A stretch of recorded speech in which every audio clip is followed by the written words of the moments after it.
வகையில வைத்துக் கொண்டிருக்கக்கூடிய கரூர் மண்ணின் மைந்தர் மரியாதைக்குரிய அண்ணன் அண்ணாமலை ஐபிஎஸ் அவர்களை வணங்கி இந்த கண்டனம் ஆர்ப்பாட்டமானது இன்று தமிழகம் முழுக்க நடைபெற்றுக் கொண்டிருக்கின்றது 12 இடங்களிலே.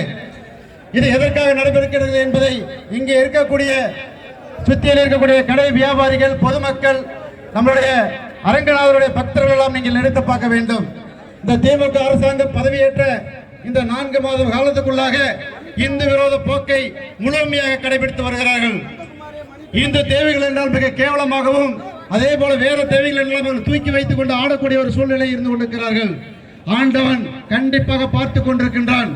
ஒவ்வொரு நாட்களும் நம்முடைய அதிகாரிகளும், நம்முடைய மத்தியில் இருக்கக்கூடிய மோடி அவர்களும், அமித்ஷா அவர்களும், நட்டாஜி அவர்களும் அங்கே பார்த்து கொண்டிருக்கிறார்கள். இந்த அரசாங்கம், இந்த அரங்கநாதருக்கு முன்பாக இந்த கண்டன ஆர்ப்பாட்டத்தின் வாயிலாக சொல்லுகிறேன், இன்னும் 1 வருட காலத்துக்குள்ளாக திமுகவின் அரசாங்கம் களையும், வீட்டுக்கு போவார்கள் என்பதை இந்த அரங்கநாதருக்கு முன்பாக சத்திய பிரமாணம் எடுத்து சொல்லுகின்றேன். அதை நம்முடைய மாநிலத்தினுடைய தலைவர் அண்ணாமலை அவர்களும், நம்முடைய பொதுச் செயலாளர் அவர்களும், முக்கிய தலைவர்களும் செய்து முடிப்பார்கள் என்பதிலே எந்த விதமான ஐயப்பாடுகள் கிடையாது.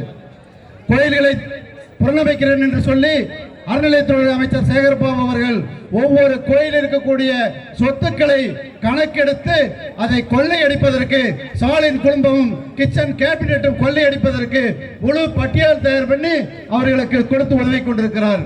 அத்தனை பேர்த்துக்கும் இந்த கூட்டத்தின் மேலாக சொல்லிக் கொள்கிறேன், அரங்கநாதனுடைய சொத்துக்களையும், சிவனுடைய சொத்துக்களையும், காளியினுடைய சொத்துக்களையும், மாரியினுடைய சொத்துக்களையும் யார் கை வைக்கிறார்களோ அவர்கள் கை அங்கே இருக்காது, அவர்கள் பதவியில இருக்க மாட்டார்கள் என்பதை இந்த கூட்டத்தின் வேலையை தெரிவித்துக் கொண்டு, எனக்கு பின்னால் நிறைய தலைவர்கள் பேசுகின்ற காரணத்தினாலே பேசுவதற்கு வாய்ப்பளித்த அத்தனை உள்ளங்களுக்கும் நன்றி கூறி விடைபெறுகிறேன். நன்றி, வணக்கம்.